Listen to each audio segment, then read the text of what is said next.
Hello, and welcome to the IU Indianapolis Department of Communication Speech Contest. My name is Natalie Tysinger, and I am the undergraduate lab director and the assistant director of tonight's event. A quick reminder that your listening skills are important tonight, both as audience members and judges and as attendees. If weather necessitates it, we'll interrupt with special instructions. We have a plan, so please just listen for any directions we might have. Do you have your phone? Please make sure that it is switched to off or vibrate, but that does not mean you have no use for it. Later, you will use it to take a picture, to vote, and to get a screenshot.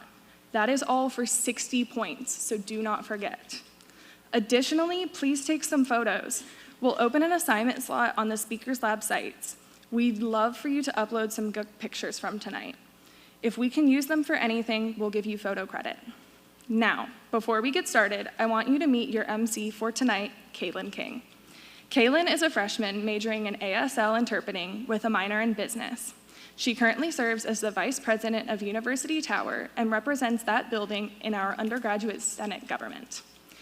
In addition to this, she works with the IU McKinney School of Law and is a part of our on-campus a cappella group, On a Side Note.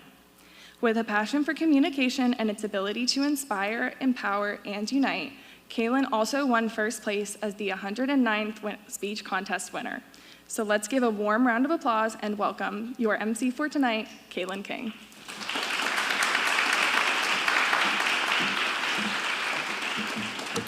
Hello, everyone. Good evening. My name is Caitlyn King. I was honored to be chosen as the winner of just this last speech competition, the 109th. But they just couldn't get enough of me, so now I'm back. I kid. I really am truly honored to be chosen as your MC for the 110th speech night tonight.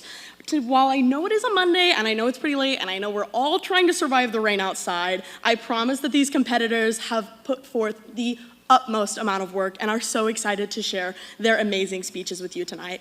These contestants not only survived their quarterfinals, but they also fought immensely through a semifinals and whittled it down to our final 7 here today.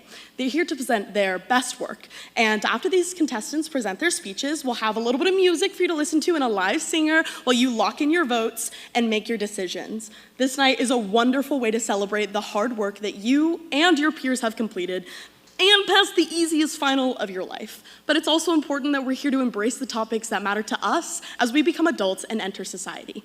But before we get into it, we'll hold off just a little bit longer as we hear from our sponsor, the Department of Communication. So please, everybody put your hands together and give a warm welcome to the chair of the Department of Communication, Dr. Adam Maxwell.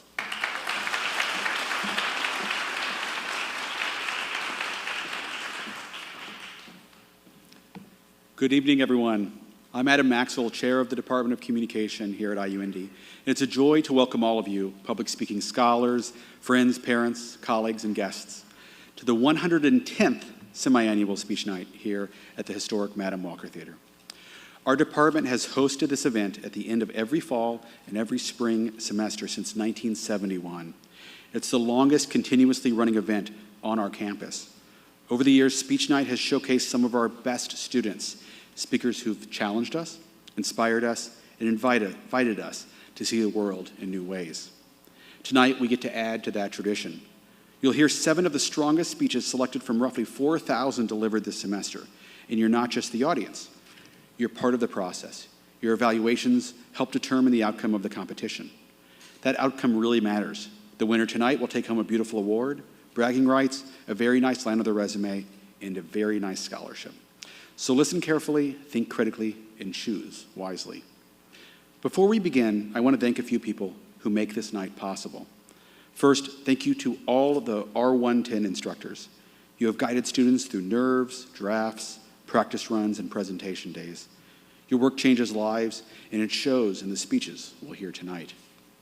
Next, the R110 leadership team, who keep this enormous course running smoothly, coordinating well over 100 classes and thousands of students every year, and who have done this, all the behind-the-scenes work that brings this event to life. A special thank you to our course director, Dr. Angela Sisson, to our Speakers Lab mentors who coach students one-on-one, to our technical crew capturing the event, and to our wonderful MC, Caitlyn King. I also want to take a moment, as chair, to say a bit about who we are as the Department of Communication, and invite you, especially our students, to imagine yourselves continuing your work with us. Our department is home to multiple majors and minors. You can learn about communication studies, focusing on relationships, organizations, public advocacy, and how messages shape our lives. Or you can focus in journalism and public relations, centering on reporting, storytelling, digital media, strategic communication, and public trust. Or applied theater, film, and television, where students explore performance, film, and television as powerful forms of storytelling and social impact. If you've already chosen a major, you could always, switch to us, but that's okay. There's also several minors and certificates that we offer. I'd encourage you to take a look at. We offer several, from corporate and organizational communication, to journalism and public relations, to film studies, to theater, to health communication, and more. Across these areas, students study how communication works in everyday conversations, in media and technology, in creative performance, and in public life. They learn to analyze messages, to craft them strategically and ethically, and to think about how communication shapes communities, democracy, and culture. If you're still deciding on what to study, I hope you'll take a look at what we have to offer. Whether you're drawn to public speaking or media production, journalism, strategic communication, storytelling, or performance, there's a place for you in the Department of Communication. One of the questions I often hear from students and families is, will this help me get a job? The answer, absolutely yes, but not just one job. Communication classes and degrees are built around highly marketable, transferable skills that employers say they need most, like the ability to write and speak clearly, to research, analyze, and make sense of complex information, to collaborate across differences and work well in teams, to think ethically and make judgment calls when the stakes are high, to use communication technology effectively, and to design and deliver messages that actually reach people. Those are exactly the skills students are practicing in R110, and exactly the skills that our communication students deepen. And I think that matters even more in the moment we're living in. You see, we're living in a time of significant change. Economic uncertainty, political polarization, cultural shifts, and perhaps most visibly, rapid technological change driven by tools like artificial intelligence. This semester, I had the opportunity to teach a new course called AI and Communication. In that class, students explored how generative AI works, how it produces content, how it's used in media and professional settings, and how it's already transforming communication work across industries. But what surprised me most wasn't just what students learned about AI, it was what they said about being human. We spent a lot of time asking a simple but powerful question. What does it mean to be human in the age of AI, when machines can do much of what we've done in the past? And again, students come back to the same answer.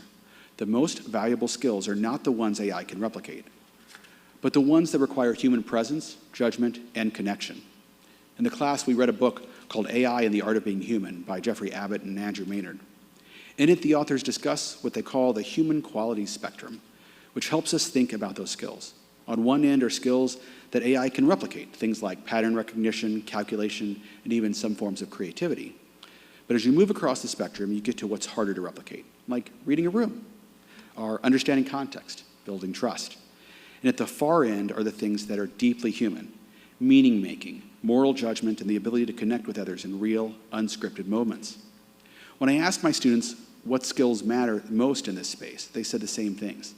Things like public speaking, the ability to tell a compelling story, the ability to engage an audience, and the ability to connect with other humans. In other words, the exact skills that are being practiced in R110 and that you'll see tonight. What's striking is that this isn't just what the students are saying, but it's what employers are saying as well. The National Association of Colleges and the National Association of Colleges and Employers, which tracks hiring trends across industries, consistently identifies competencies like communication, critical thinking, teamwork, leadership, and professionalism as some of the most in-demand skills for college graduates. These aren't niche abilities, they are the foundation that everything else builds on. And here's why this all matters. As AI becomes more capable, the value of these skills actually increases. Not because humans compete with AI at producing information, but because humans are responsible for interpreting it, for applying it, and for deciding what to do with it. In a world where content is easy to generate, the real challenge isn't producing something, it's making it matter. And that's exactly what you're going to see on the stage tonight. Every student speaking tonight chose a topic, researched it, structured an argument, anticipated questions, and then stood up and delivered it to a room full of people. This is courageous work. It is also exactly the kind of work that will reshape workplaces, communities, and public life in the years ahead. To our R110 scholars, those on stage and those in the audience, remember that by completing this course, you've invested meaningfully in your future. The work you've done here is more than a class requirement. It's a foundation you will carry with you for every part of your life. In this course, you've learned how to capture attention, establish the need for change, offer a clear path, help an audience visualize what's possible, and call them to action. You've learned the power of structure, from strong introductions to purposeful conclusions, and how to organize ideas so audiences can follow and remember. You practice supporting your claims with credible evidence, blending research with your own voice, and accepting and adapting your approach to the people in front of you. You've learned how to deliver a message with clarity and poise, even when your hands were shaking a little.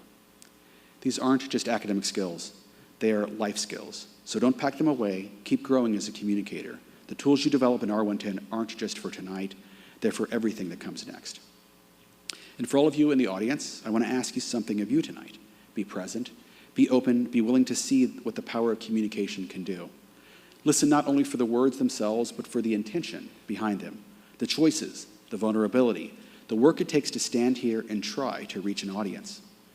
Notice how a well-told story can shift a perspective, how clear evidence can sharpen understanding, how passion can make an issue feel urgent, and how connection can happen, even among strangers, through a few minutes at a microphone. Communication at its best invites us to think differently, to imagine possibilities, and to understand one another more deeply. My hope is that tonight, you'll let these speakers do exactly that. Let them challenge you, surprise you, move you. Let them remind you why human expression still matters in a world overflowing with information. Thank you for being here, for supporting these students, and for valuing the power of communication. And now, it's my pleasure to turn the program back over to our wonderful MC, Caitlyn King.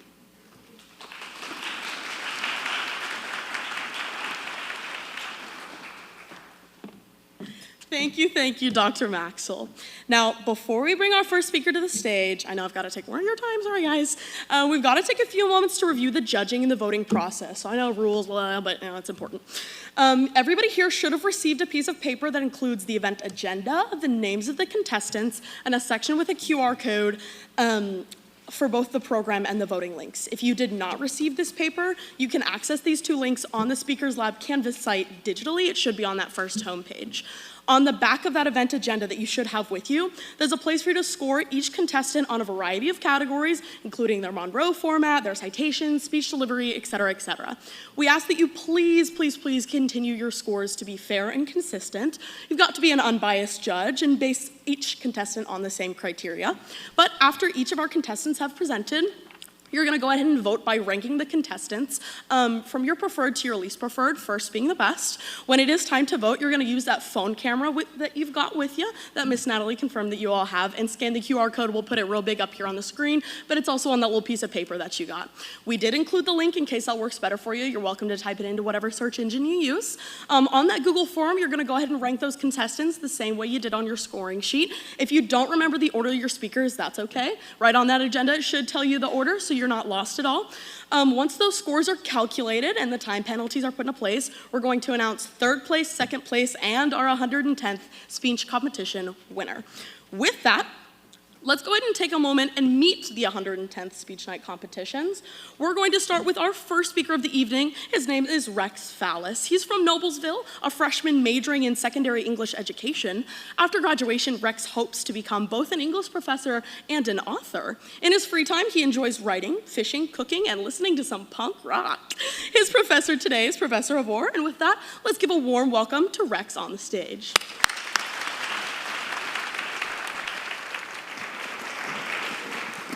All right. Well, there we go. Got the microphone. If I get the clicker. All right. Good evening, everybody. My name is Rex Fallis. I am currently an assistant football coach over at MSD Lawrence Township. I am also a substitute teacher in the HSC school district. And on top of that, like she said, a secondary English education major here at IUI. Now, I have a question for everybody here. Please don't try to think too hard about this. It's a very thought-provoking question. Who's graduated from high school here? Okay, so that's what I assume. So most of you probably went to a public high school, which is totally fine with that. I went to one too, no shame. But here's the thing. Public high schools receive funding from the local government, state government, as well as federal government. And with that money, here's the thing with that may have not properly funded a good education compared to the rest of the first world countries and their public education. Let's take a look at this. The United States has a public education ranking of 79.2%. That's its rating score according to the World Population Review. Its ranking, however, is 31st, kind of aligns with that. That is of 2024 and 2026 respectively. Let's take a look at the top 3 countries in the world, first world countries. The United Kingdom has a score of 96.8%. Sweden has a score of 99.9%. And Denmark has an astounding 100% public education rating score. That's also from the World Population Review. They're pretty cool. So let's go and take a look at some numbers. The GDP of a country, it's the money that they have, of course. The United Kingdom spent 5.9% of its GDP on public education. Sweden spent 7.3% of its GDP on public education. And Denmark spent about 6.4% of its GDP on public education. This is all from 2022 and also from the World Bank Group. Let's take a look at us real quick. So this is 2022. This is a U.S. discretionary Congress-required spending. This is from the Tax Policy Center. Our discretionary budget, which is money that's required by Congress to spend on stuff, is about 1.7 trillion US dollars. So this is what it was spent on, all of these numbers. Here is education right here, 8% of the GDP. National defense and foreign affairs expenditures were 45.2% of the American discretionary budget. So let's take a look back to 2025, good year, right? The United States GDP was 30.62 trillion US dollars, that's from the Worldometer. The 2024 public education budget, this is a year behind, was 982 billion US dollars, that's from the Education Data Initiative. So, I'm not too much of a math guy. I mean, I've never been good at it, I never will be. But if you punch those numbers into a calculator, we get this. All 50 states, all public school districts receive just 0.03% of the American GDP for their public education needs. So let's go and look at another problem here. Teachers, they hold together the public education school system. Around the world, the public school teacher salary is about the same, but here's the thing. In those 3 countries that I just listed off, Denmark, Sweden, and the UK, they get a guaranteed 25 sick days of leave, and also paid maternity leave. That's from CXC Global and the Schools UK website. The teachers here in America, they get 10 sick days for any excused absence whatsoever, and also unpaid and limited maternity leave. That's from Megan Bourne of the Southern Regional Education Board. She's pretty cool. Which, that's weird, right? That's, compared to other first world countries, that's unfair. It's just unfair. Basically what I'm trying to say, we work our teachers way too hard and we give them too little compensation.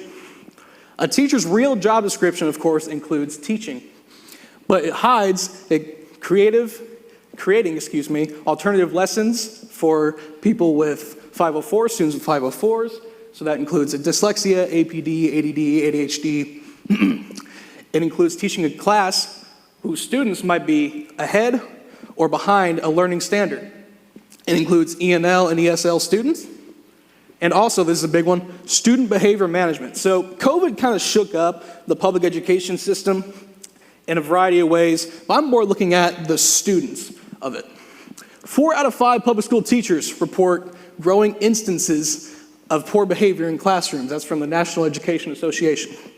If we could give proper funding to schools, we could give teachers better, more personal lives outside of their workplace. Everyone wants that. Be real. We could fund a better school curriculum that is more inclusive of those who are ahead or behind of a standard. We can give students and staff better physical and mental health resources. That's great. And also cut down class sizes. Why should you care? Teachers are paid too little. Nobody wants to be underpaid or paid too little. If America put more funding into the public education system, we could give our teachers more money and more compensation for what they do. In turn, those teachers can come to work every single day. They're happy, they're motivated, they have no worries on their mind. Therefore, we have better supported teachers. That's good. A totally unrelated fact, elementary and middle school students, they enable along with the teacher's mood. Therefore, if a teacher's miserable, as are they throughout the day. If we have a happy teacher, we have happy students. Happy students mean better supported students, better listeners, better learners, more intelligent kids, more intelligent adults. Students will do amazing in the career that they choose, whether it's as a doctor, scientist, laborer, educator, the list goes on. With those careers, they will give back to us in so many ways. How can you help? There are multiple ways to do this, but in America, it starts with one state's influence. Indiana ranks 31st in the United States for its public education, bottom half of the country. We could plant these grassroots, we can contact our legislators to improve the quality of public education. You can find your legislators' contact information right here on this website. Also, we have upcoming elections. May 5th, vote for politicians that want to reform public education and make it better for everybody. I've made you aware of what's going on in the country right now. I've made you aware of the results that we can get from this. And I've also told you what we could do. Do we want our future doctors to use ChatGPT to diagnose us and then snub us with a huge medical bill, $4,000, $5,000? Or do we want to know for a fact that our doctor knows what they are talking about, and so we could have a great life? These are my works cited. Thank you very much, everybody.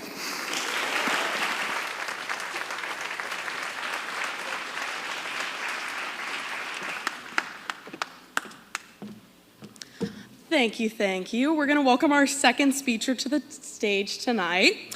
Her name is Shumi Chiatza.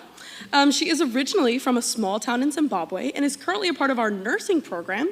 She has plans to attend medical school after graduation, and in her free time, Shumi enjoys baking and spending time outdoors. Her instructor for the night is Professor Tackett, so please, once more, put your hands together for our next speaker.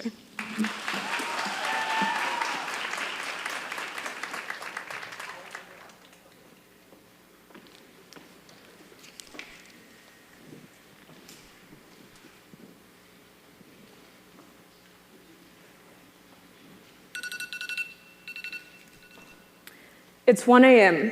You've set the alarm to begin your study session. The physiology finals tomorrow, but you still have 4 topics to cover. It's now 4 a.m. You've covered 2 more topics. Why don't you help yourself to some chocolate to celebrate? You deserve it. Across the world, it's 4 a.m. Gaston wakes up. He doesn't have an alarm. He doesn't have a smartphone. His body has just memorized its schedule.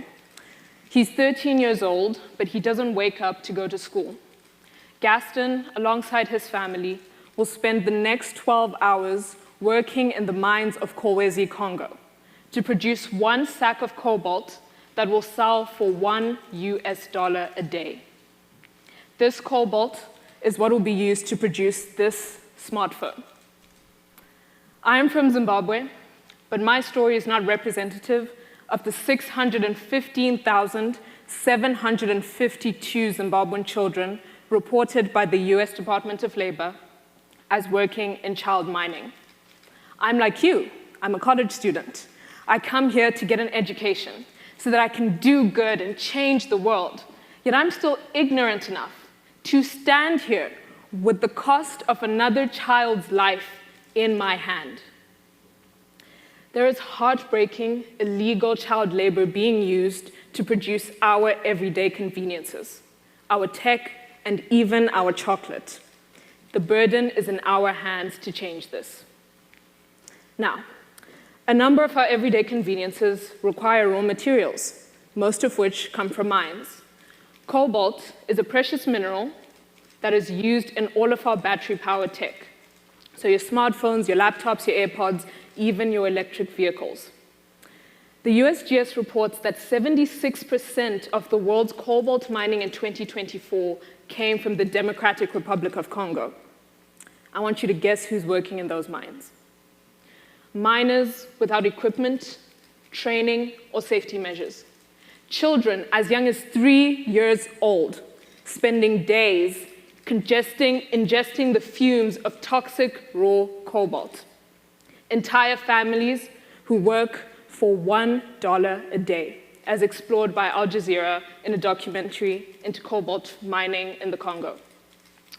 But it's not just cobalt.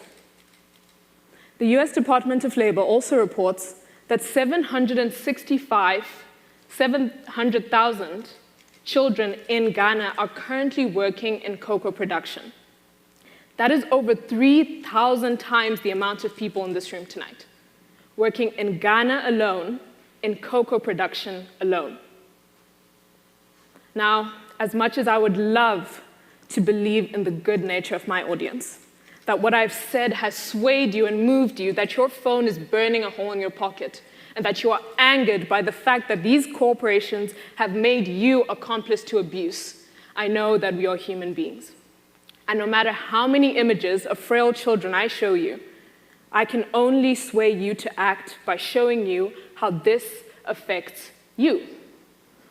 So what do I have to do with child mining? It's not my burden if someone is working in the mines in the Congo. Well, the reality is child mining looks like a good solution. You don't feel it, but it is dangerously unstable. The current pattern is we are over-mining, under-regulating, over-consuming, and we are depleting our resources rapidly because of our under-regulation. A 2019 research study by Tisdale and Sfizero shows that even a minor decline in mining productivity can lead to complete economic collapse. That's where we're headed. When we now have volatile supply of these resources, companies have to bear that weight. But they don't bear it for long, they put it on you. More expensive tech, more expensive chocolate, and everything comes back to you as the consumer. So child mining isn't some distant moral issue that doesn't have anything to do with you. Because very soon, it'll reach every supermarket, every checkout line, and your pocket. So what can we do? We should introduce required traceability. The US Congress should pass a law that requires companies who sell tech and chocolate in the United States to provide yearly maps of their supply chain, taking us down to the very mine or farm that produces their raw materials. In addition to this, they should be able to verify that no exploitation happens at any stage of their production. Systems like this are not only possible, but already exist through corporations like Fairtrade. Fairtrade works to ensure that its farmers and miners receive fair wage and support from those who benefit from their work. In addition to this, we should also have fair trade tax. These are small fees on high-risk goods, so about $1 to $3 per smartphone and a couple of cents per bar of chocolate. This money would go into a protected fund that will be used for building schools for children in high-risk regions, as well as funding safe practices for miners and farmers in these regions, as well as ensuring that we have these traceability systems. So what does the solution practically look like? Well, for you, nothing changes. You still wake up, you still have to study for physio, you still have all of your luxuries, your phone, your laptop, your cars, your chocolate. But for Gaston, he gets to wake up in the morning and go to school. He gets to spend his day getting his rightful education. He'll return home in the evening as his father sets down his gear from a day working in the mines. Gaston didn't have to spend his hours ingesting the fumes of cobalt, but neither did he have to worry that his father would be buried alive in the mines, because we have provided them with a safe, working framework. In addition to this, what could you do right now? Well, you can start by scanning this QR code that leads you to sign a petition to implement fair trade tax. So those small fees that make a huge difference in funding the education of so many children. Our everyday conveniences come from exploitation. The system is not only unsustainable for the children working behind it, but also for you as the consumer. Through required traceability, we can make a change, but you can also change your habits. Buy fair trade certified products. These are products which have a guarantee of not having come from exploitation at any point in their supply chain. Also, keep your tech for longer. Resist the temptation to replace devices with every single update. Your convenience should never come at the cost of another child's livelihood. So take 20 seconds to scan this and let the same phone that comes from exploitation be the one that ends it.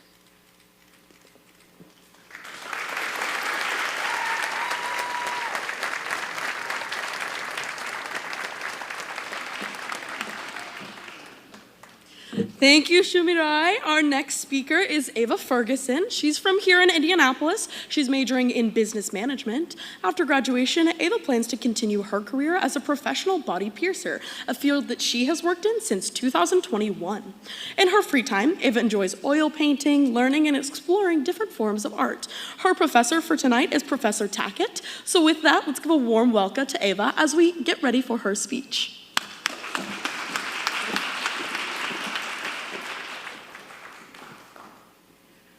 Oh, I'm sorry. This is really embarrassing, actually. I know this was supposed to be a professional event. I probably should have made sure that I looked professional. I probably should have taken out my piercings and covered up any tattoos. My name is Ava Ferguson, and I don't want to look like you. I don't need to ask who in this room has modified their appearance in one way or another, because if you look left and if you look right, everybody here has. Even if you're thinking, oh, well, Ava, I don't have any tattoos. I don't have any piercings. Modifying your body and modifying your appearance is a lot more than just that. I'm talking about braces, veneers, lip flip, lipo, BBL, waist trainers, Botox, etc. The list is near endless. The biggest difference is which of those we consider to be acceptable. As somebody with very visible modifications, this is something I navigate daily, how I'm perceived before I even have the opportunity to speak. This isn't my experience alone, and it doesn't end at just tattoos and piercings. Professionalism isn't neutral. It selectively accepts appearances based on bias, history, and profit, rather than on the individual and who they are. And it's about time that we change that so everyone can benefit. The problem is that professionalism isn't based on fairness or ability alone. Research conducted in negotiable bodies shows that even today, having visible tattoos or piercings has a significant negative impact on your employability, which is kind of strange when we learn that historically, tattooing has existed across cultures for centuries. And in the thesis Impure Bodies, we learn that tattooing was reintroduced to the European world when sailors had interactions with indigenous islanders. In the Code of Indian Offenses by Hiram Price, it was made illegal for Native Americans to participate in their own cultural practices, including forms of tattooing. At that same time in history, some estimates say that nearly 90% of our servicemen wore tattoos. These cultures were not just admired. They were commodified, criminalized, erased, and exploited. What we're left with today is a standard of professionalism that is still rooted in these European norms. Your appearance itself isn't inherently unprofessional, but that idea is reinforced through the inconsistency. When we don't clearly define our expectations, it becomes whatever people are comfortable with. And that level of comfort is directly shaped by personal bias. Today, institutions like Indiana University of Indianapolis When describing the professional appearance that they require for professional interviews, they use language like making sure your hair is cleanly trimmed and controlled, and that you should avoid displaying tattoos and remove excessive piercings. But they fail to actually define what does controlled mean and what is excessive. And then furthermore, they use language like professional hairstyles. But what is a professional hairstyle? I feel like that's something we should know if we're getting ready for these interviews. Well, I searched it for you guys, so you don't have to. And this is what we saw. Images of straight, natural colored, long hair. I'm sure that's something we can all do, right? It might take me a little bit of work, but we can get there. And to know what we want to avoid, we also need to know what an unprofessional hairstyle looks like. So I also searched that up for you. And we have images like this, which, oh, I'm sorry, that's gotta be a coincidence, right? That when I look up unprofessional hairstyles, we see almost exclusively Black women with natural hair textures and protective hairstyles. What's so unprofessional about that? This language isn't creating fairness. It creates loopholes for discrimination and bias that is clearly being taken advantage of. These expectations prioritize your appearance over your experience.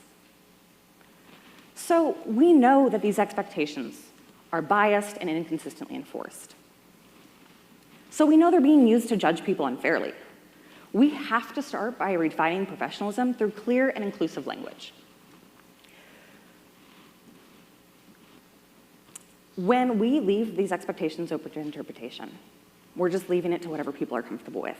Professionalism has to be defined based on things like safety, professional requirements when necessary, role-specific needs, and hygiene. But beyond hygiene, role-specific needs, and safety, what does a piercing, a tattoo, or a hairstyle have anything to do with your ability to successfully complete your job? I would argue that it has nothing to do with it. So what do we do about that? We know that professionalism is not being treated fairly. It's enough of an issue that we're seeing it today at Indiana University, where that language is not inclusive. So we start by taking action. We want to see a future where everybody can present themselves in any manner that they see fit. I went to school and I got an education. I should be a fair candidate for that position, not my piercings having any effect over it. And that future isn't far out of our reach either. Today, we have professionals like Irini Kaipara, who is a current member of the New Zealand Parliament. She's in politics. It doesn't get a lot more professional than that. And she's redefining the image of professionalism by bringing tattoos and culture into her workplace. Previously a reporter and a news anchor, she's redefining the professional appearance. In her words, I used to cover stories, and now I change them. With that information, we know that something has to change. In body modification professional appearances, we learn that the right looks are just as important as an employee with the right opinions, that your appearance is directly tied to your success, that the right looks are just as important as an employee with the right skills, aptitudes, and emotional dispositions. And then we learn in Ellis's writings on body art in the workplace that people with tattoos and piercings are still viewed as unprofessional, irresponsible, and less qualified than their unmodified peers. So even going toe-to-toe with the same background, experience, education, experience, everything, the person that more narrowly fits into that image is the person who gets the job. And when institutions reinforce this idea that you can just buy your way into the appearance that they want you to look like, they're not enforcing an idea of professionalism. They're putting the idea out there that this is something that can be bought, that this is not something you have to perform, that it's commercialization, it's not professionalism, it's commodification, that just enough money, the highest buyer can get in there. So what do we do about it? How do we change this idea of professionalism?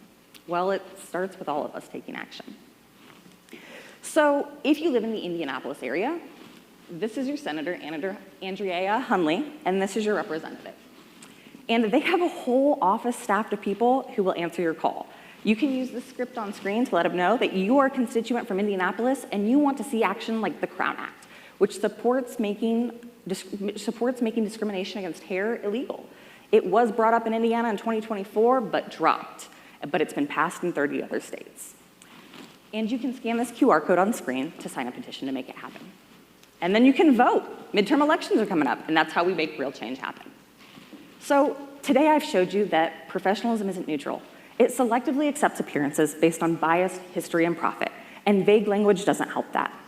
My worth is not tied to my appearance, and neither is yours. I don't want to look like you because I shouldn't have to. Thank you very much.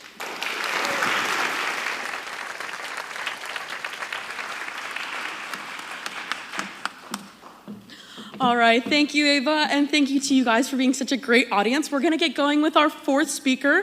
Tonight, our fourth speaker is Sammy Fuller. They are from Greenwood, Indiana. She is studying biology on a pre-dental track here at IUI with the goal of attending dental school and eventually opening her own practice. In her free time, Sammy enjoys roller skating and gardening, and she also has 3 taxidermied rats. Her instructor is Professor Hundley, so let's give a warm welcome to Sammy.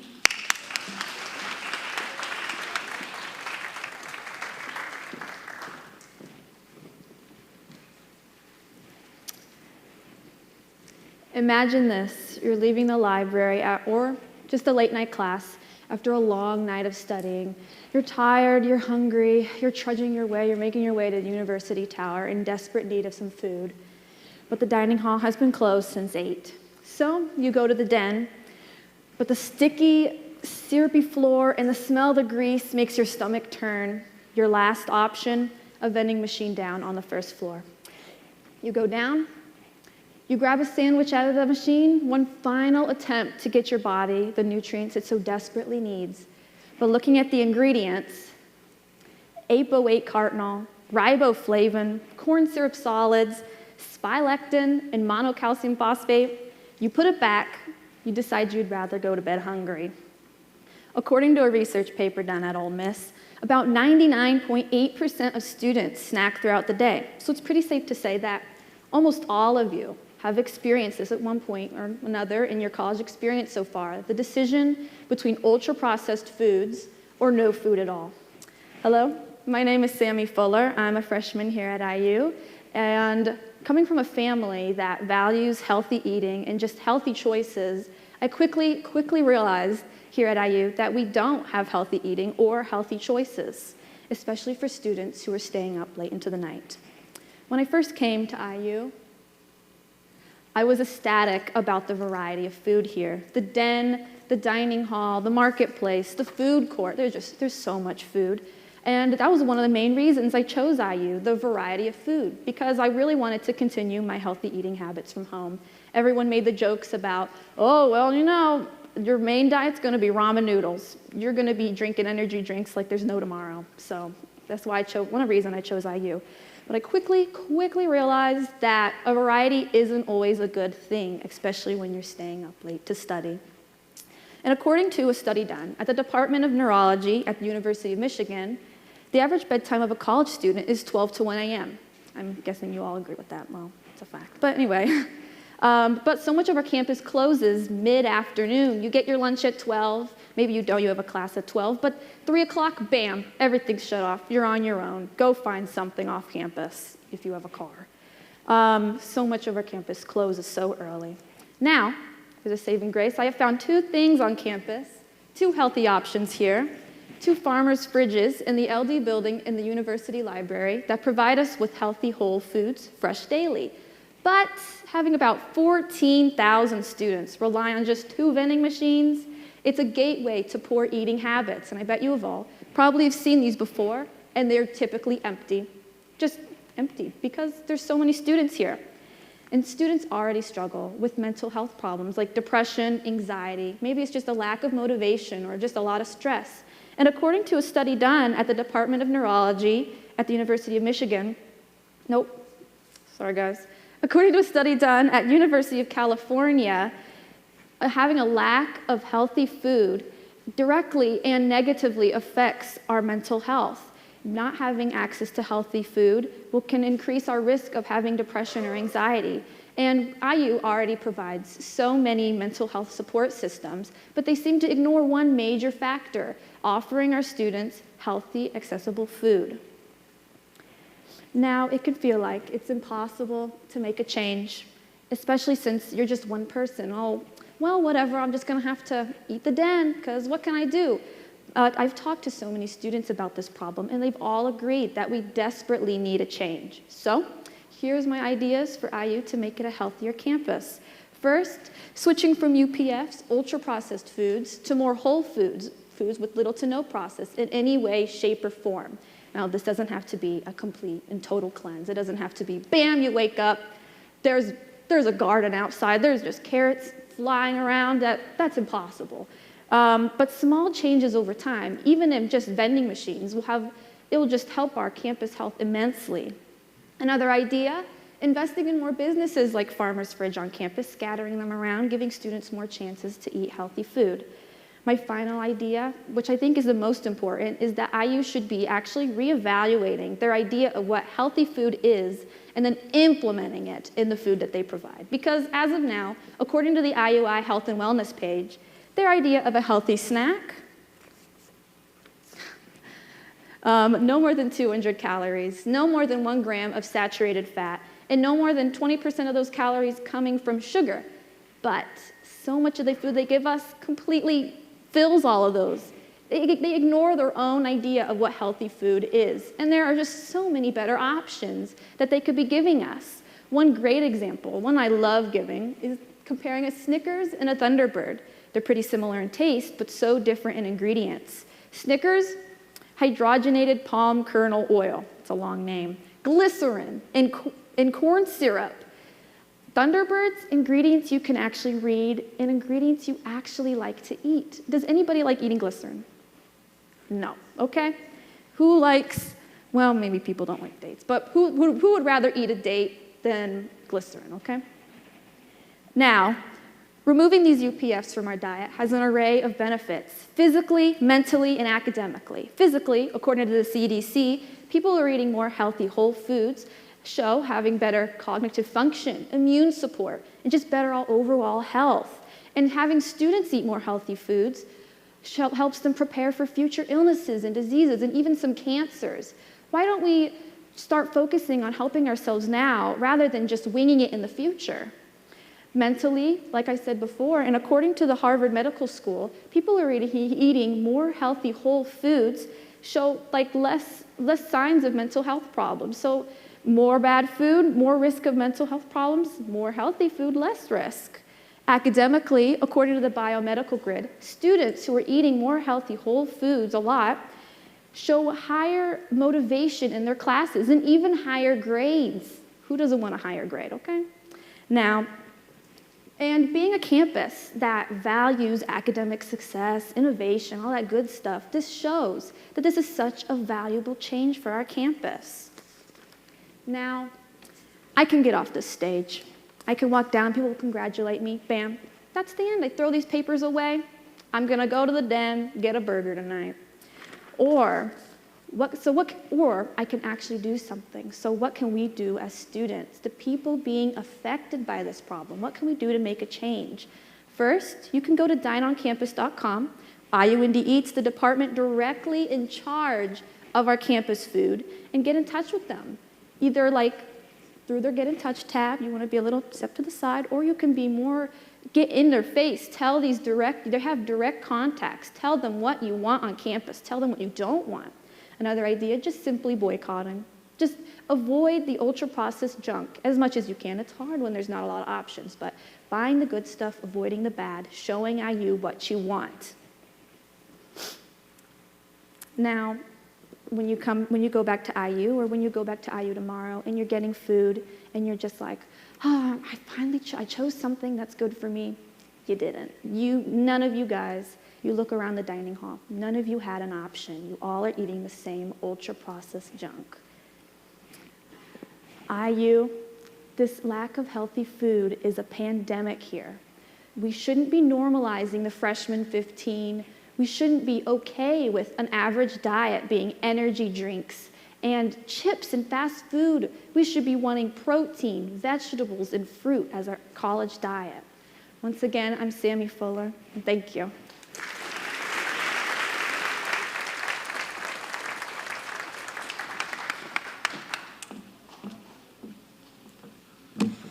Our fifth speaker for tonight is Tulsi Chaitanya.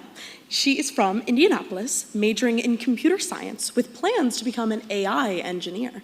In her free time, Tulsi enjoys painting, reading, and going to concerts. She's also currently learning her fifth language. That's right, 1, 2, 3, 4, 5. Her professor is Professor Champion Shaw. With that, let's welcome Tulsi.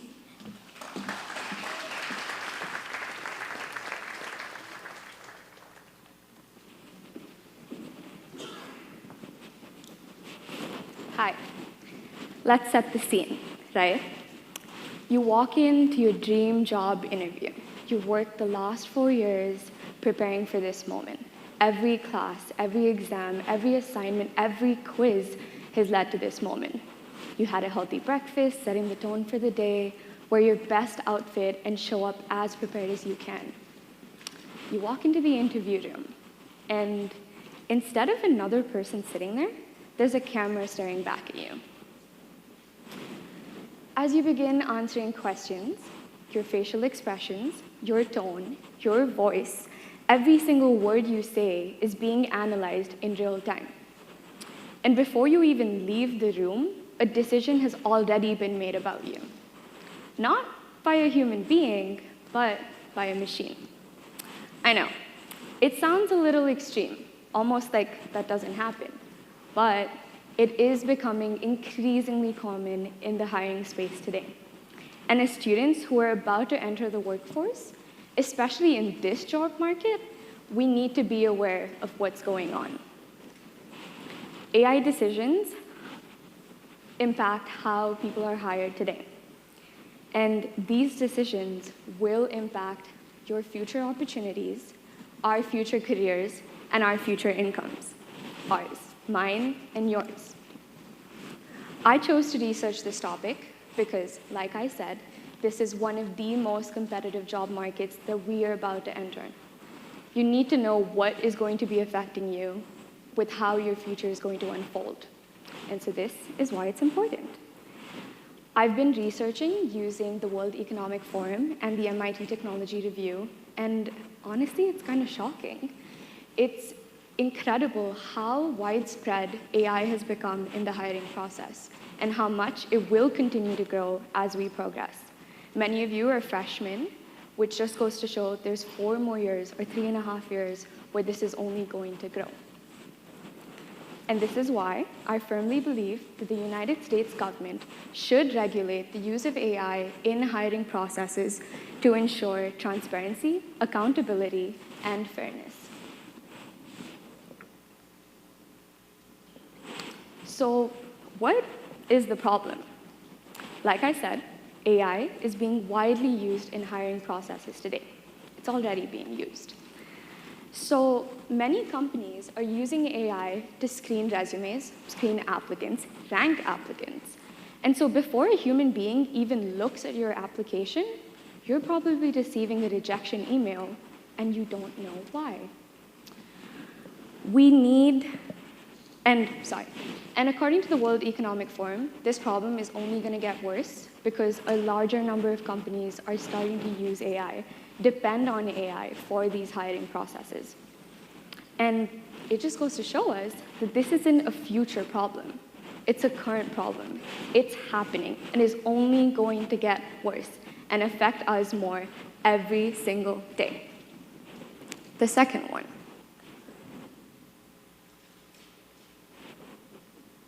Bias.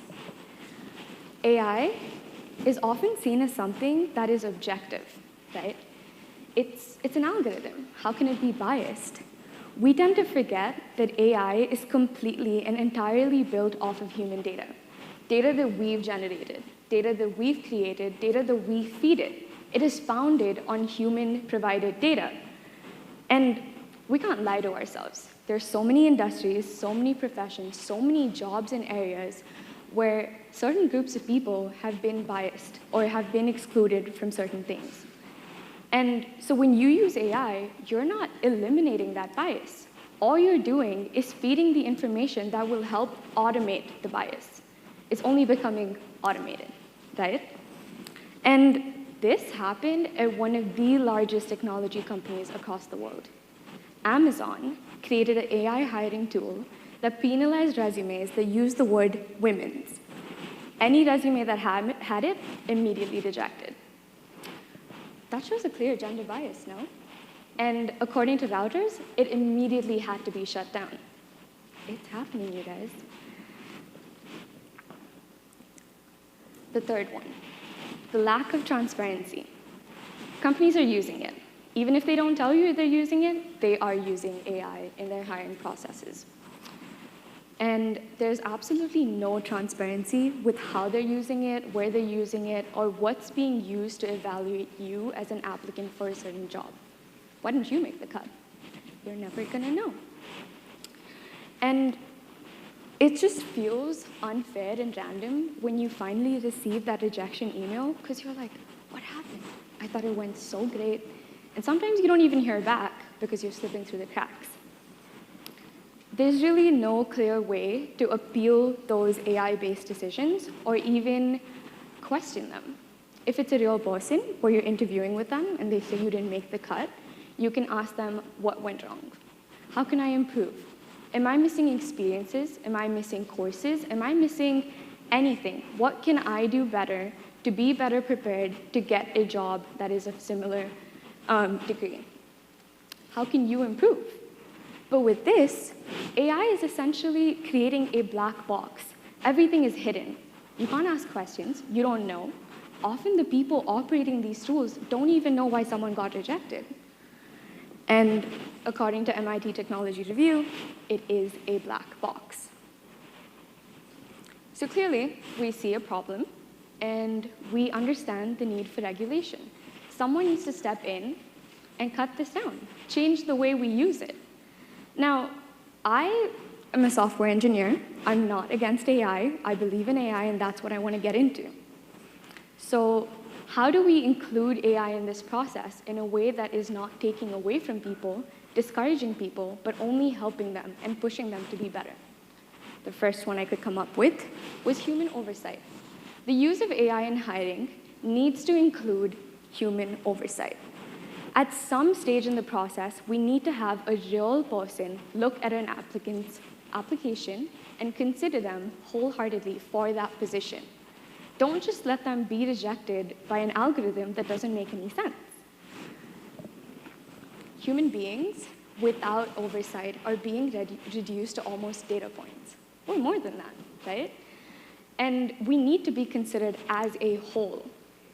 By looking at a resume, you really can't see potential. You can't see someone's experiences and efforts. But a human being listening to that can recognize your potential. We need them to be transparent. When and how is AI being used? How can you benefit from it? And how can you do better? So what can you do? We need regulation, like I said. You can't ignore what's happening. Don't turn a blind eye. You need to be involved. Be aware, take action. Start asking if AI is being used, how it's being used. Demand transparency from companies when it seems unclear or inaccurate. Support policies that regulate AI and use your voice through voting, advocacy, and conversations. A machine cannot understand you. Your passion, your experiences, your effort, your potential, your story, you. Future hiring should not be a machine's responsibility. It needs to be done by a human being, not an algorithm. Thank you.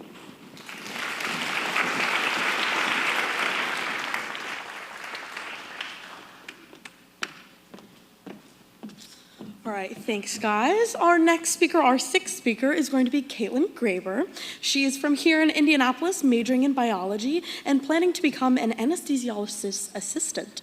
In her free time, Caitlyn enjoys reading, running, and dancing, and she's also traveled to 8 countries. I'm jealous. Her professor is Professor De Janeiro. Please welcome Caitlyn to the stage.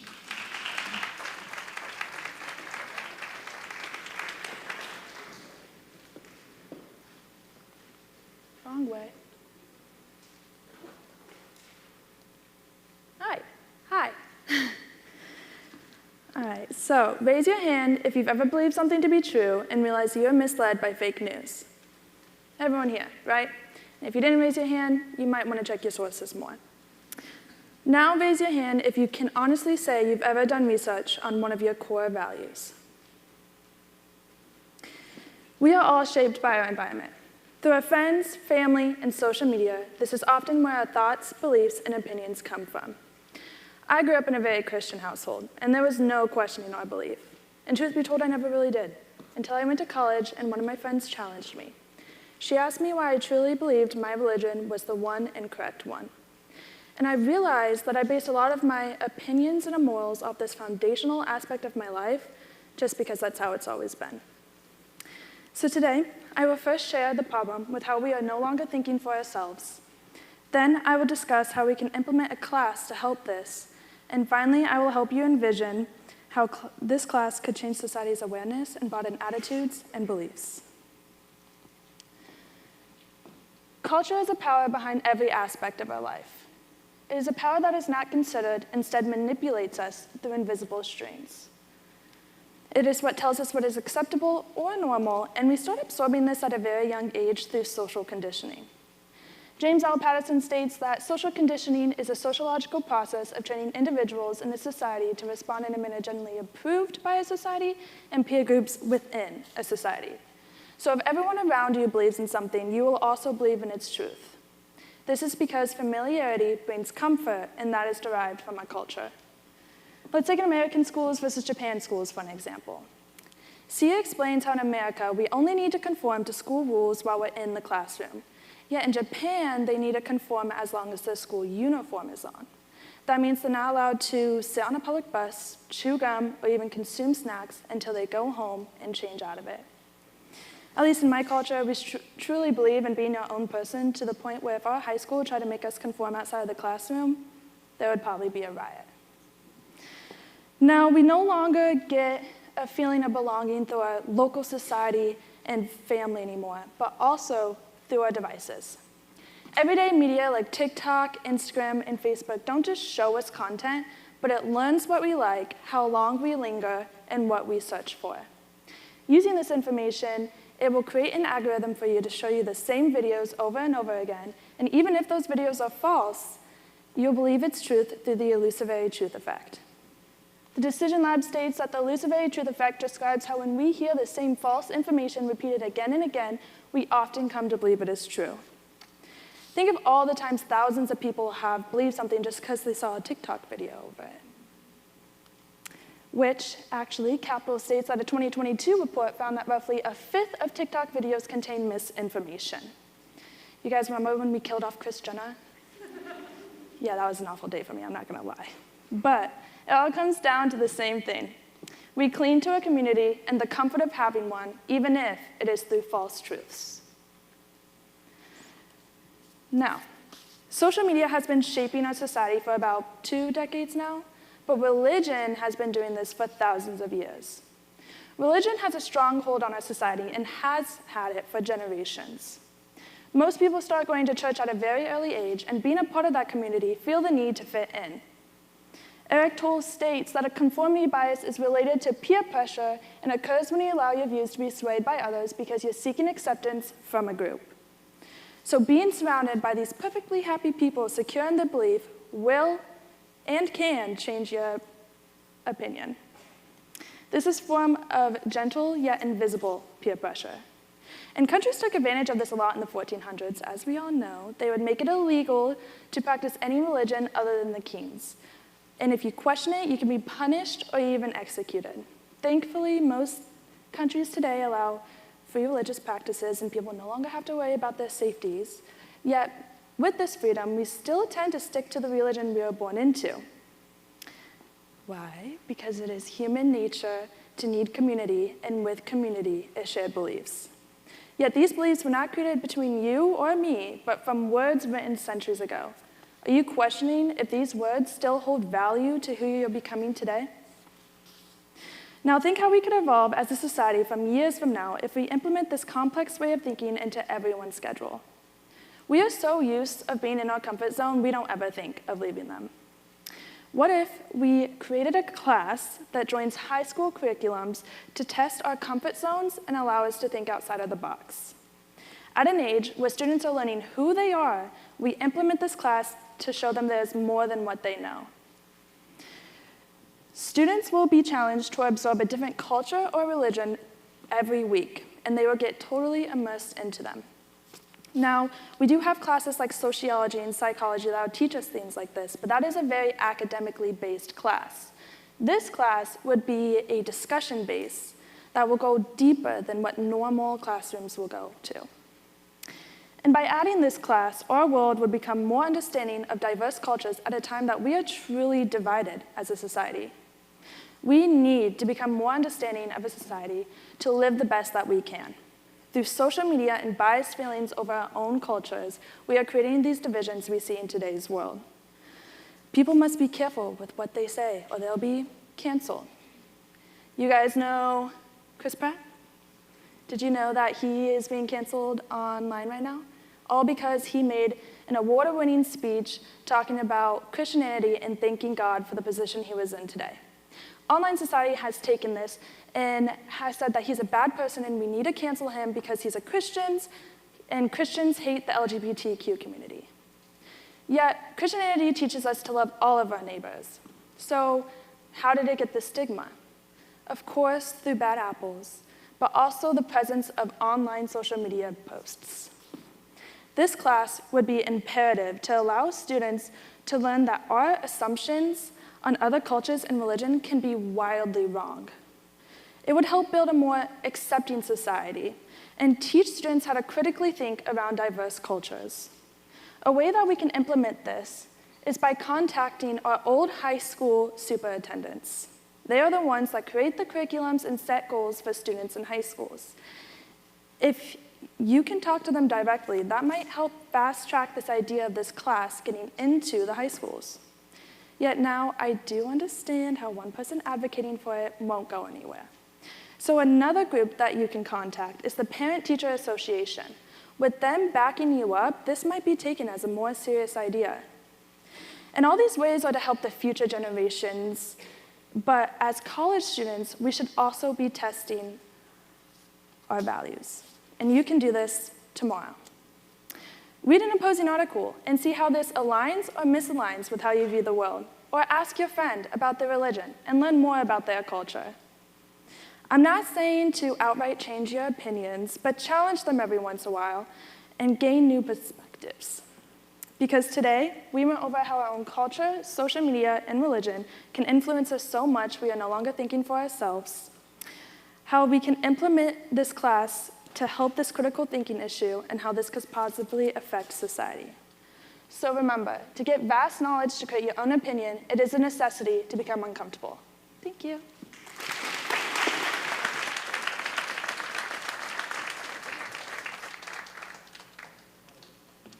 All right, guys, our final speaker for the night, hang in tight, it's gonna be a great one.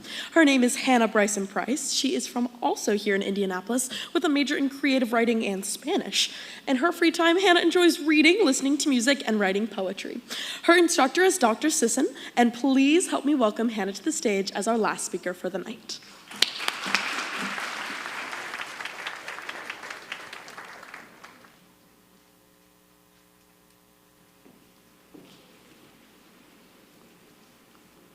Whoops, all right. Hi, my name is Hannah Bryson Price, and today I'll be talking about real-world education. But first, by a show of hands, how many people here felt isolated, stressed, depressed, or lost during the pandemic? Because I know I did. Okay, so a good number of us, right? And we all know how those feelings can hinder our day-to-day lifestyles. Now, COVID-19 fundamentally altered the way our society conducts itself. We see it in our education system. We see it here at IUI through the incorporation of synchronous, asynchronous, and hybrid classes. Now I'm gonna be real with you. I dropped out of college during the pandemic because I hated the online aspect of it. I also did not take one of my finals. I'm so sorry, Mom. But I jumped into the workforce and realized I was wholly unprepared for the real world. No one ever really teaches it to you until you get there. That is why I believe that hands-on consumer and family science courses must be incorporated into core curriculum to reduce academic stress and bridge education gaps. Now, let's talk about learning loss for a second. So when you think about learning loss, I want you to think of forgetting what you learned over the summer or over your winter break when you're in between semesters, that kind of concept. Now, that is also something that is very disruptive to our society.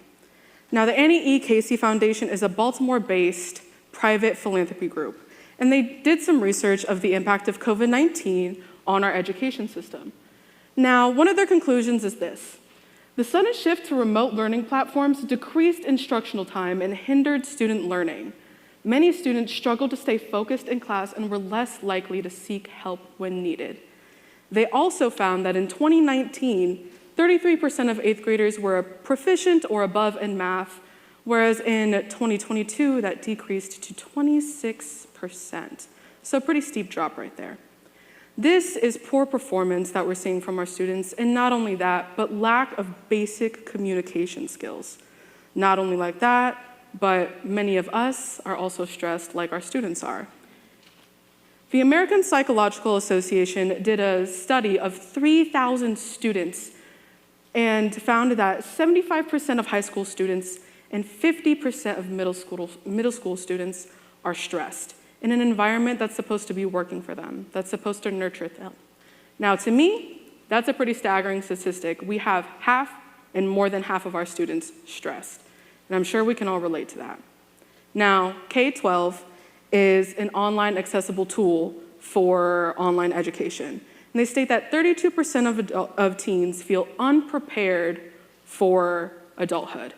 Now, the graphs that I have here are from a very small portion of their survey. So I'm going to be focusing on the qualitative data versus the quantitative. However, the qualitative data still stands. Now, students are concerned about managing money, living independently, communicating effectively to connect back to the Annie E. Casey Foundation.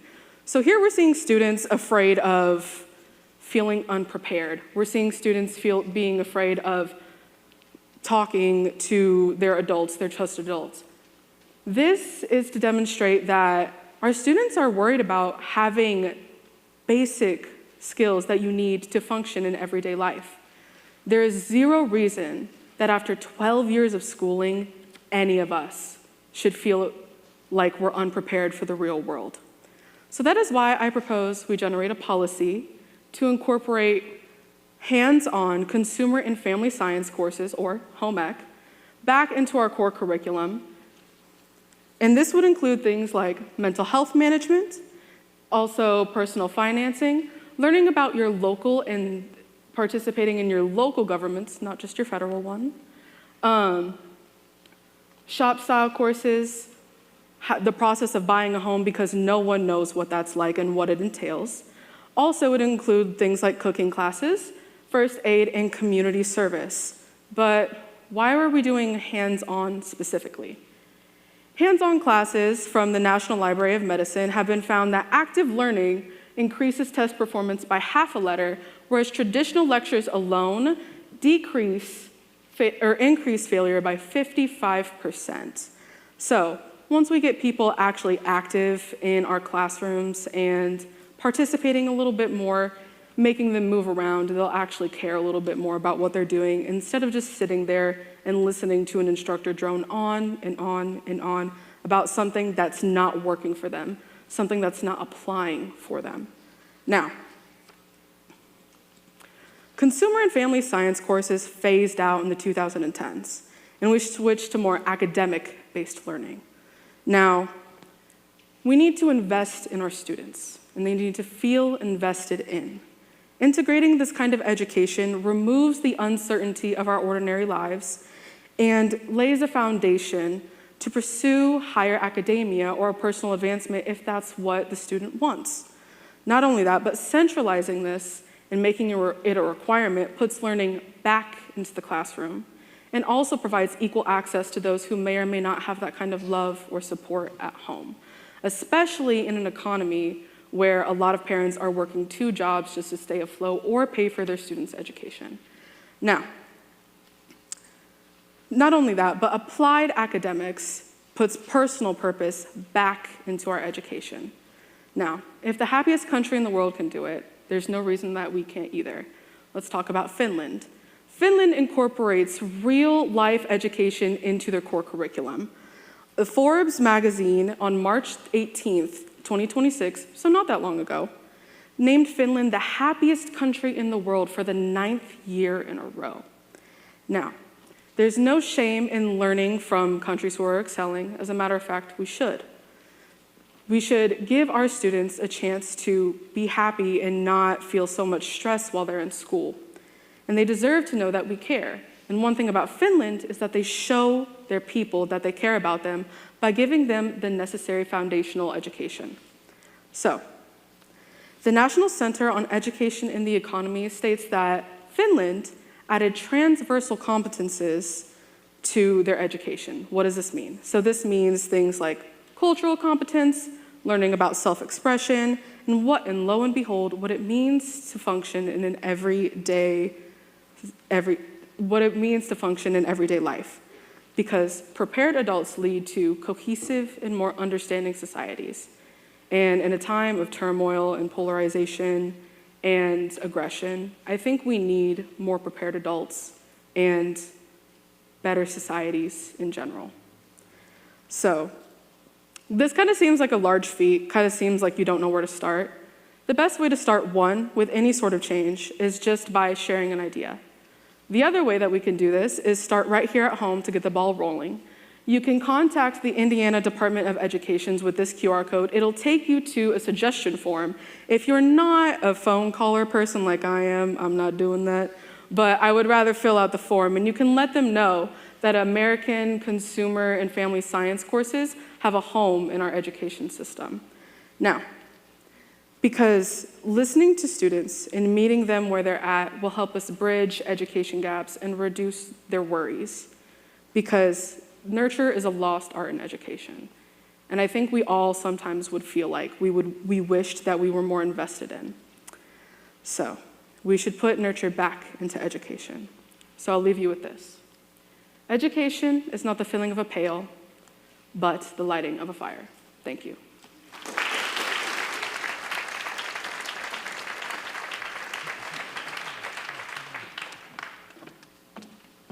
All right, thank you everybody for sticking with us only a little bit more. Now it's time for the fun part. You all get to vote. We had a wonderful group of speakers here tonight, so let's give them one more round of applause. Put those hands to work. Thank you all for your support and positivity. As we begin this voting portion of our speech contest, I've got to remind you of the rules. You're going to rank all of those contestants 1st through 7th and use that QR code that is in your event agenda, but will also be displayed up on the screen. If that doesn't work, that link should also be in your event agenda if you'd rather type that one in. While the voting is going on, I know I'm pretty funny. I could be up here cracking some jokes. I'm quite jokey, but I'll leave you to our entertainer, Joy Caroline Mills, for some fun live music while you guys lock in those votes.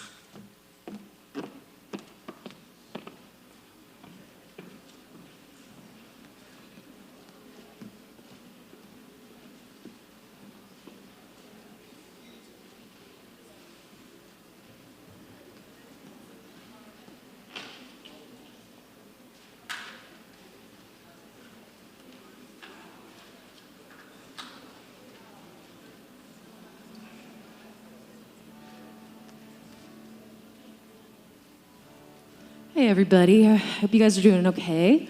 Wow, such amazing speakers tonight. I'm so grateful to be here and to have been able to hear them. I also want to thank Professor Sisson for inviting me to come play. I'm super happy to be here tonight with all of you while you're voting. I hope that's what you're doing right now. This is also a really just hallowed space here in Indianapolis, the Madam Walker Legacy Center. And I just think it's amazing that almost 100 years later we can all gather here and celebrate the arts in the future and these amazing students who gave some really amazing speeches today. So my name is Joy. I'm going to play a few songs for you while you're voting. This first song is a song that I wrote called Crooked Pictures.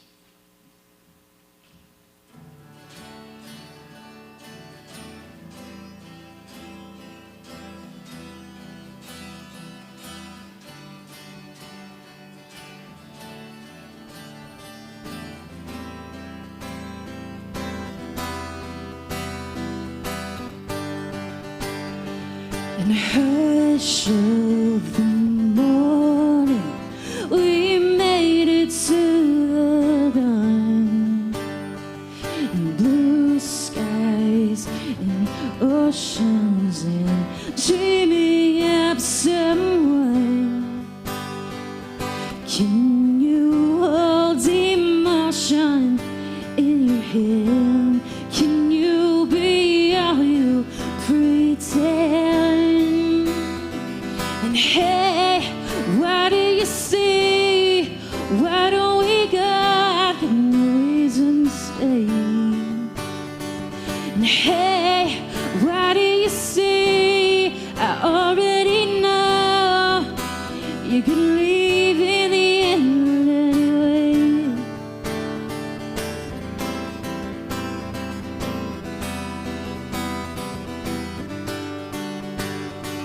And hush of the one and you're here, but then you're gone. I know it's not what you wanted, but it's me I'm working on. And can you hold emotion in your hand? Can you be all you pretend? And hey, what do you see? Why don't we go? I've got no reason to stay. And hey, what do you see? I already know you can leave me. I'm always chasing down the same old train. I'm always looking for that one true thing. I'm always wondering if I can change them. Crooked pictures don't fit in frame.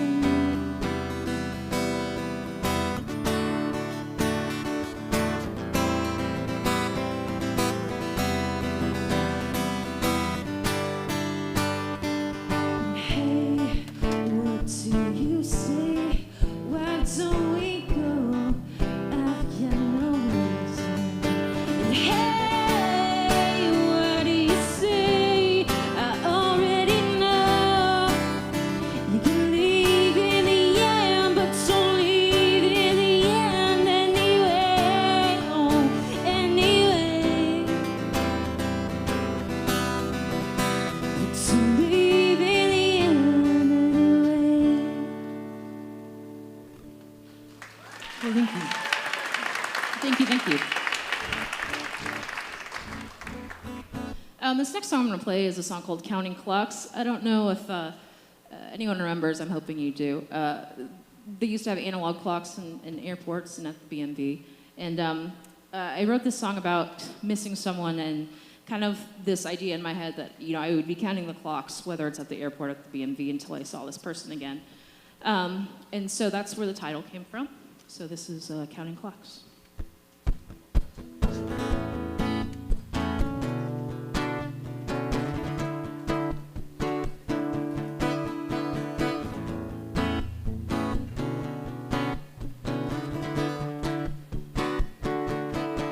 You know that I'll be on the first flight that I can. If it means that tonight I'll be in your hands. You know that all you have to do is ask me to,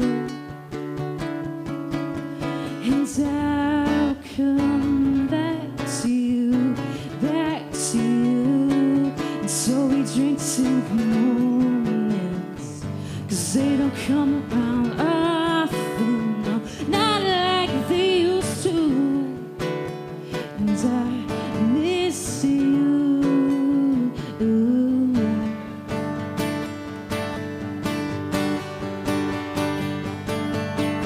I've been counting clocks till I see you again. Been loving you so long that time just don't exist.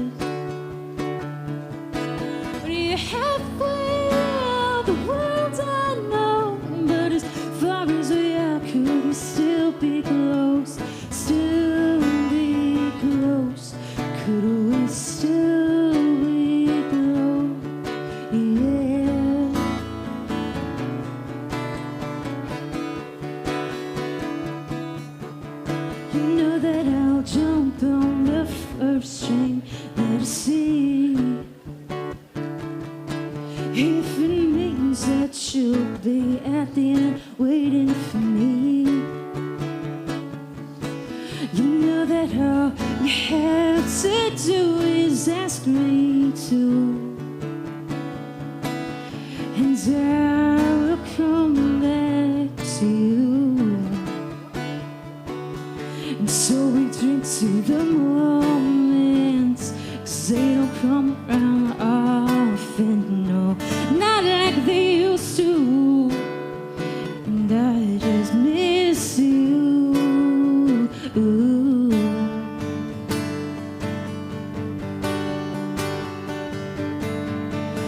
I've been counting clocks till I see you again. Been loving you so long that time just don't exist. But you're halfway around the world, I know. But as far as we are, can we still be close? Still be close? Could we still be close?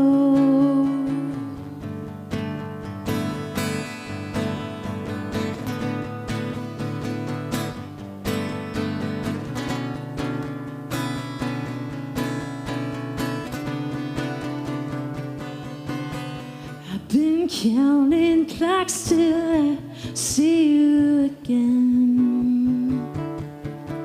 Been loving you so long that time just don't exist. But you're halfway around the world, I know. But as far as we are, could we still be close? Still be close? Could we still be close? Could we still be close? Could we still be close?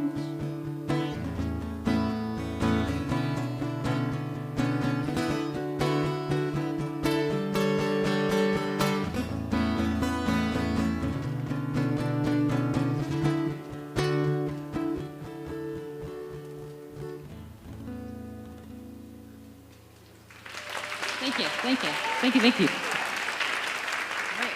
How's everybody doing? How we voted? Raise your hands if you voted. Yeah? Oh, yeah. Oh, is it? Awesome. All right, I'm going to sing one or two more for you here tonight. But keep voting. This is a song called Recover.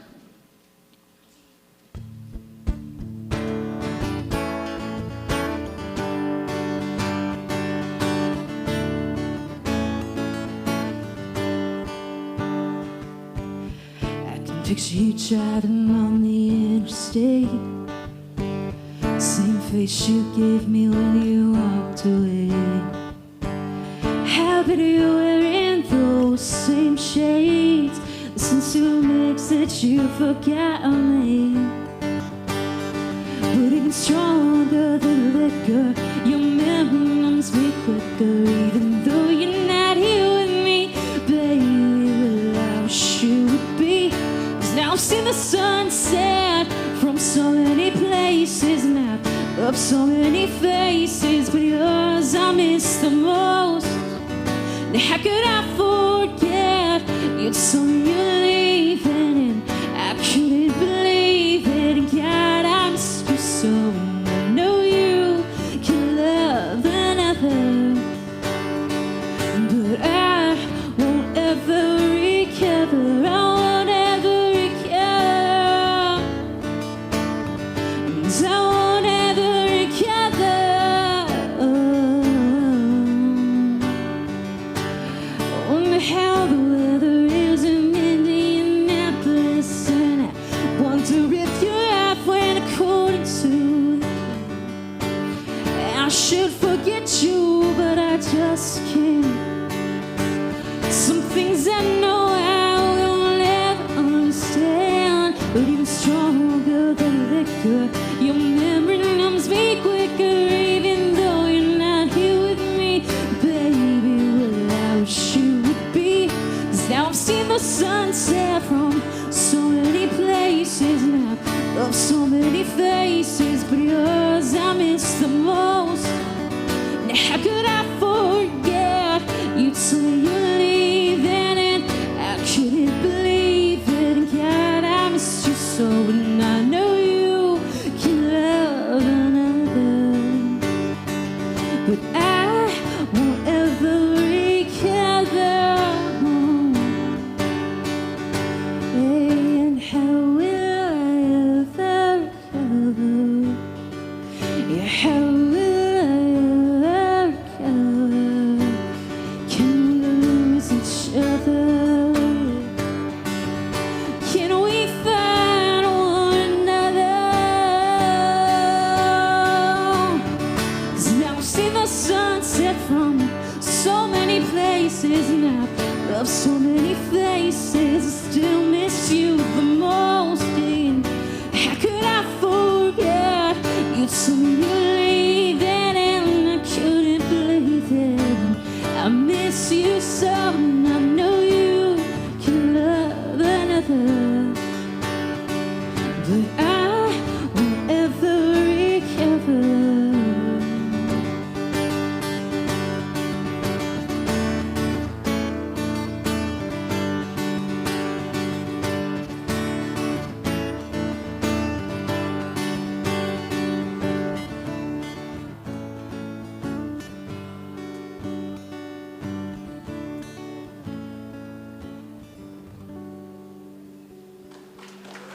Thank you guys so much. That's all I've got. Thank you guys so much. Can't wait to hear more about these speakers and everything. Have a good night. Thank you so much.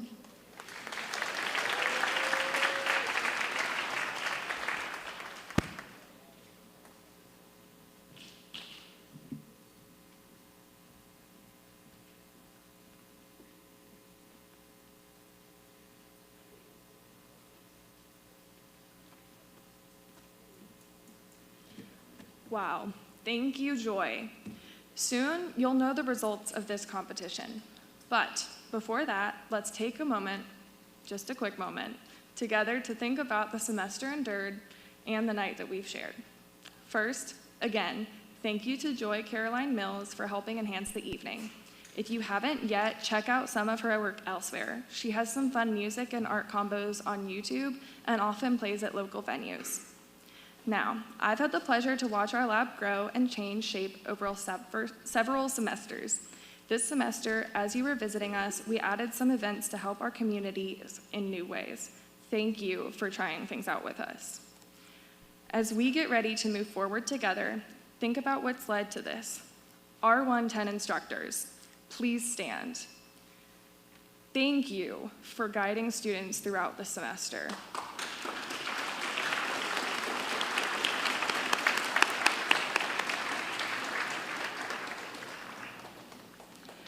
As for tonight, the IU Indy events crew, the SLA videography team, including our camera operators, and my fellow mentors from the lab should all take a bow.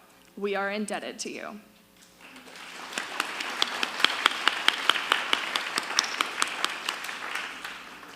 And as a side note, our graduate director is leaving soon, so please join us in thanking Ernest Agord for his excellent support in all things mentoring this year.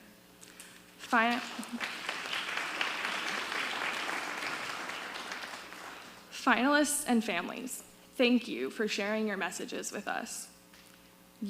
Now it's your turn. Pat yourself on the back. You've put in the effort to practice and refine your skills to help you for years to come. And with that, Caitlyn is going to join us on the stage.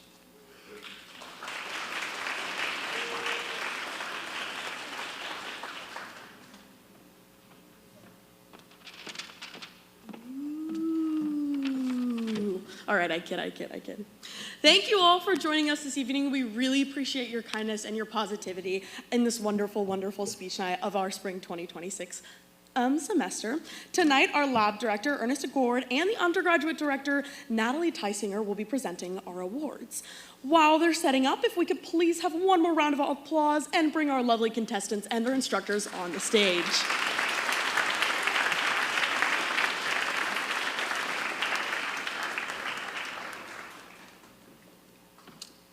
make a lovely little line for me.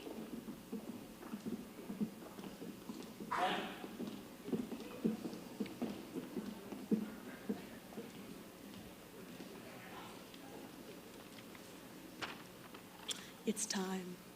Tonight's third-placed finalist is, drumroll please, Hannah Bryson Price.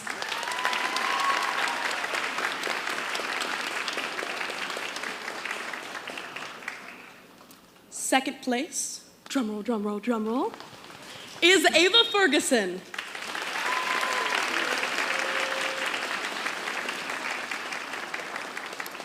And in first place, okay, now I'm gonna need a better drum roll. Come on. Yeah! First place and the winner of the 110th Speech Night competition is Shumi Chiatza.